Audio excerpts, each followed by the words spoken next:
ଶଙ୍ଖ ଘଣ୍ଟ ହୁଳୁହୁଳିରେ କମ୍ପୁଛି ସୁନାପଲ୍ଲୀ ଗାଁ। ଭକ୍ତିର ସ୍ରୋତରେ ଭାସି ଯାଇଥିଲେ ହଜାର ହଜାର ଶ୍ରଦ୍ଧାଳୁ। ଗଞ୍ଜାମ ଜିଲ୍ଲା କବିସୂର୍ଯ୍ୟନଗର ବ୍ଲକର ସୁନାପଲ୍ଲୀ ଗାଁ ଏବେ ସମ୍ପୂର୍ଣ୍ଣ ଭକ୍ତିମୟ ପରିବେଶରେ ମଗ୍ନ। 7 ଦିନ ଧରି ଚାଲିଥିବା ଭବ୍ୟ ମହାଯଜ୍ଞ, ନାମ ସଂକୀର୍ତ୍ତନ ଓ ପ୍ରାଣ ପ୍ରତିଷ୍ଠା ମହୋତ୍ସବ ପୂର୍ଣ୍ଣାହୁତି ସହ ଶେଷ ହୋଇଛି।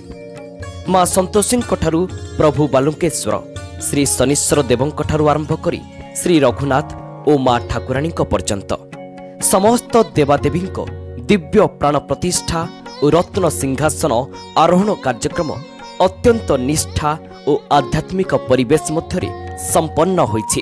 ମୋର ପରିଚୟ ହେଉଛି ସୁନାପଲ୍ଲୀ ବାବୁଲା କୁମାର ଦାସ। ନାଁ ହେଉଛି ବାବୁଲା କୁମାର ଦାସ। ମୁଁ ଜଣେ ସୁନାପଲ୍ଲୀ ଗ୍ରାମ ପଞ୍ଚାୟତର ସରପଞ୍ଚ ପ୍ରତିନିଧି। ବହୁତ ଶାନ୍ତି ଶୃଙ୍ଖଳା ଚାଲିଛି, ଯିଏକି କଳ୍ପନାରୁ ବାହାର। ଦ୍ୱିତୀୟ କଥା, ଯିଏକି ଯୋଉ ଶୁଭ ସମୟରେ ଆମର ସାତୁଟା ମନ୍ଦିରର ପ୍ରତିଷ୍ଠା ହଉଛି, ଯିଏକି ପ୍ରଥମ ସନ୍ତୋଷୀ ମନ୍ଦିର, ସେକେଣ୍ଡ ଶନିଦେବ ମନ୍ଦିର, ଥାର୍ଡ ରଘୁନାଥ ମନ୍ଦିର ଓ ଆମର ବଡ଼ିଘର ଠାକୁରାଣୀ, ପଞ୍ଚମ ହଉଛି ଆମର ହନୁମାନ ଷ୍ଟାଚ୍ୟୁ, ସିକ୍ସ ହଉଛି ହନୁମାନ ଷ୍ଟାଚ୍ୟୁ, ଥାର୍ଡ ହଉଛି ବୃଷ। ଏ ସମସ୍ତଙ୍କ ପ୍ରତିଷ୍ଠାର ଯିଏକି ଦୀର୍ଘ ଆଜି ଆମର 7 ଦିନ ଧରି ଏ ପ୍ରୋଗ୍ରାମ ଚାଲିଛି। ଏ ପ୍ରତିଷ୍ଠା ପ୍ରୋଗ୍ରାମରେ ଶାନ୍ତି ଶୃଙ୍ଖଳା ଭାବରେ ସମସ୍ତେ ଶାନ୍ତି ପାଉଛନ୍ତି। ଏଇ ଉଦ୍ଦେଶ୍ୟ ହଉଛି ଆମର ଯିଏକି ଏ କଳିଯୁଗର ଶାନ୍ତି ସ୍ଥାପନା ପାଇଁ, ଯିଏକି ଧର୍ମ ରାସ୍ତାକୁ ଆଣିବା ପାଇଁ, ଲୋକମାନଙ୍କୁ ସଚେତନ ଦେବା ପାଇଁ ଏ ମନ୍ଦିରର ପ୍ରତିଷ୍ଠା, ଏତିକି ମନ୍ଦିର ସ୍ଥାପନ କରିବାର ପ୍ରଥମ ଉଦ୍ଦେଶ୍ୟ ହଉଛି ଆମର। ମୁଁ ଶ୍ରୀ ବଳରାମ ସେଠୀ, ସୁନାପଲ୍ଲୀ ଗ୍ରାମ ପଞ୍ଚାୟତ ଏକ୍ସ ସରପଞ୍ଚ। ସୁନାପଲ୍ଲୀ ଗ୍ରାମର ଶ୍ରୀ ରାଜେଶ କୁମାର ଦାସଙ୍କ ଦୀର୍ଘ 3 ବର୍ଷର ଅକ୍ଳାନ୍ତ ପରିଶ୍ରମରେ ଆମର ଯୋଉ ଗ୍ରାମର ବିଭିନ୍ନ ମନ୍ଦିର, 4ଟି ମନ୍ଦିର ନିର୍ମାଣ କାର୍ଯ୍ୟ ସମାପ୍ତ ହେଲା। ଅତି କମ ସମୟରେ ଆମର ରଘୁନାଥ ମନ୍ଦିର ମାନେ 2 ମାସ 15 ଦିନ ମଧ୍ୟରେ ଆମେ ସମ୍ପୂର୍ଣ୍ଣ କରିଛୁ ଏବଂ ସନ୍ତୋଷୀ ମନ୍ଦିର ବର୍ଷ ଭିତରେ ସମ୍ପୂର୍ଣ୍ଣ, ମା ଠାକୁରାଣୀ ମନ୍ଦିର 6 ମାସ ଭିତରେ ସମ୍ପୂର୍ଣ୍ଣ କରୁଛୁ ଏବଂ ଏଇ ଯୋଉ ଗ୍ରାମରେ ଆମର ଯୁବକ ମାନଙ୍କୁ ନେଇ ଅକ୍ଳାନ୍ତ ପରିଶ୍ରମ କରି ଗାଁର ଶାନ୍ତି ମହଲ ଆଣିବା ପାଇଁ ଆମ ଗାଁରେ ବିଭିନ୍ନ ପ୍ରକାର ଅନୁଷ୍ଠାନ ଆମ ପଞ୍ଚାୟତର ଉନ୍ନତି ବିଷୟରେ ବହୁତ ଭାଇଚାରା ସୃଷ୍ଟି କରିଛି ଏବଂ ବର୍ତ୍ତମାନ ଯୁଗର ପରିସ୍ଥିତିରେ ଧାର୍ମିକ ଅନୁଷ୍ଠାନ ନିର୍ମାଣ କଲେ ଏବଂ ଲୋକମାନେ ଧର୍ମ ଦିଗରେ ଗଲେ, ପ୍ରଭୁ କୃପା ଲାଭ କଲେ, ନିଶ୍ଚିତ ଗାଁରେ ଶାନ୍ତି ଶୃଙ୍ଖଳା ସୃଷ୍ଟି ହେବ ଏବଂ ଭାଇଚାରା ସୃଷ୍ଟି ହେବ।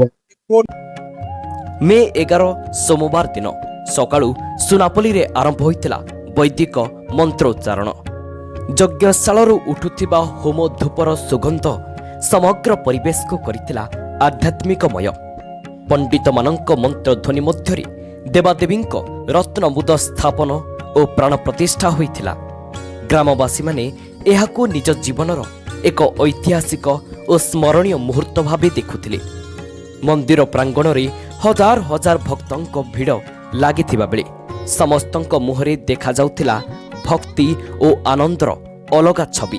ଯଜ୍ଞର ସଭାପତି ରାଜେଶ କୁମାର ଦାସ। ଦୀର୍ଘ ଆମେ 6 ମାସ ହେଲା ପ୍ରତି ଅନୁଷ୍ଠାନ କାମ ଶୀଘ୍ର କରିସାରିଛୁ। ବର୍ତ୍ତମାନ ବି ଆମ ଅନୁଷ୍ଠାନ ଆମେ ଯୁବପିଢି ମାନଙ୍କ ପାଇଁ ଆମେ ବିଦେଶୀ ଯାଇଥିଲୁ ଆଣିବା ପାଇଁ, ଗୁଜୁରାଟ, ବମ୍ବେ, ମାଡ୍ରାସ ସବୁ ସମସ୍ତ ଏକ ମୁଠାରେ ସମସ୍ତେ ସମର୍ଥନ କରି ଆଣିଛୁ। ସେଇ ଗାଁ କେମିତି ଶାନ୍ତି ରହିବ ଓ ଏରିଆ କେମିତି ଶାନ୍ତି ରହିବ ସେଥିପାଇଁ ଆମେ ଦେଇଛୁ। ହୁଏ ପ୍ରତି ଗାଁରେ ହୁଏ ଛୋଟ କଥା ମାନେ କିଛି ସମାଧାନ ହଉଛି, କିଛି ଅସୁବିଧାର କାରଣ ନାହିଁ। ଭକ୍ତି ଅଛି, ସେ ଭକ୍ତି ହେବା ଯୋଗୁଁ ସବୁ ବିଦେଶରେ ବି ଲୋକ ପର୍ଯ୍ୟଟନ ଆସିଛନ୍ତି, ବହୁତ ଲୋକ ବି ସରଞ୍ଜାମ ହଉଛି, କିଛି ଅସୁବିଧାର କାରଣ ନାହିଁ। ମହୋତ୍ସବର ସବୁଠୁ ବଡ଼ ଆକର୍ଷଣ ଥିଲା ଦେବାଦେବୀଙ୍କ ନଗର ଭ୍ରମଣ ଓ ନବଯୌବନ ଦର୍ଶନ।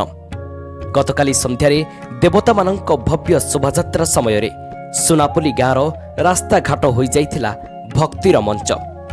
ହାତରେ ଧୂପ, ଦୀପ ଓ ଫୁଲ ଧରି ଭକ୍ତମାନେ ଦେବତାଙ୍କୁ ସ୍ୱାଗତ କରୁଥିଲେ।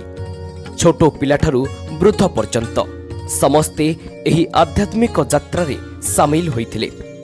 ସ୍ଥାନୀୟ ସୂଚନା କେନ୍ଦ୍ର ଓ ଶତାଧିକ ସ୍ୱେଚ୍ଛାସେବୀଙ୍କ ଅକ୍ଲାନ୍ତ ପରିଶ୍ରମ ଯୋଗୁଁ ଏତେ ବଡ଼ ଜନସମାଗମ ସତ୍ତ୍ୱେ କୌଣସି ଅଘଟଣ ଘଟିନଥିଲା, ଯାହାକୁ ନେଇ ଏବେ ସବୁଠି ପ୍ରଶଂସା ହେଉଛି। ଏହି ଭବ୍ୟ ମହୋତ୍ସବରେ ଆସ୍କା ମାନ୍ୟବର ବିଧାୟକ ଶ୍ରୀଯୁକ୍ତ ସରୋଜ ପାଢ଼ୀ ମୁଖ୍ୟ ଅତିଥି ଭାବେ ଯୋଗ ଦେଇଥିବା ବେଳେ ଏହା ପରିପରି ଓଡ଼ିଶା ନ୍ୟୁଜ୍ ନାଉର ପ୍ରତିଷ୍ଠାତା ତଥା ମୁଖ୍ୟ ସମ୍ପାଦକ ବାଲ୍ମୀକି ବିଶୋଇ ସାମିଲ ହୋଇଥିଲେ। ଆୟୋଜକଙ୍କ ପକ୍ଷରୁ ସମ୍ବର୍ଦ୍ଧିତ କରାଯାଇଥିଲା। ଆଉ ଅନେକ ବରିଷ୍ଠ ନେତା, ସମାଜସେବୀ ଓ ଶ୍ରଦ୍ଧାଳୁ ମଧ୍ୟ ଏହି ମହୋତ୍ସବରେ ଯୋଗ ଦେଇଥିଲେ। ମନ୍ଦିର ପ୍ରାଙ୍ଗଣ ବାହାରେ ମୀନା ବଜାର ଓ ରାମଦୋଳି ଭକ୍ତମାନଙ୍କ ମନୋରଞ୍ଜନର ଭିନ୍ନ ଆକର୍ଷଣ ଯୋଗାଇଥିଲା। ଛୋଟ ପିଲାମାନେ ମେଳାର ମଜା ଉଠାଉଥିବା ବେଳେ ବୃଦ୍ଧ ଓ ମହିଳାମାନେ ଭଜନ କୀର୍ତ୍ତନରେ ଲୀନ ହୋଇଥିଲେ। ଯଜ୍ଞଶାଳାରେ ନାମ ସଂକୀର୍ତ୍ତନ ଓ ଆଧ୍ୟାତ୍ମିକ ଧାରା ଅବିରତ ଚାଲିଥିଲା। ନାମଯଜ୍ଞର ପୂର୍ଣ୍ଣାହୁତି ଓ ଦଧିଭାଣ୍ଡ ଭଙ୍ଗ ସହ ଏହି 7 ଦିନିଆ ମହୋତ୍ସବର ଯବନିକା ପଡ଼ିଥିଲା। ହେଲେ ଭକ୍ତମାନଙ୍କ ମନରେ ଏହି ଆଧ୍ୟାତ୍ମିକ ଅନୁଭୂତି ଚିରସ୍ମରଣୀୟ ହୋଇ ରହିଯିବ। ପୋଲସରାରୁ ନୃସିଂହନାଥଙ୍କ ରିପୋର୍ଟ, ଓଡ଼ିଶା ନ୍ୟୁଜ୍ ନାଓ। ଦୟାକରି ଆମ ଚ୍ୟାନେଲକୁ ଲାଇକ୍, ସେୟାର ଏବଂ ସବସ୍କ୍ରାଇବ୍ କରନ୍ତୁ।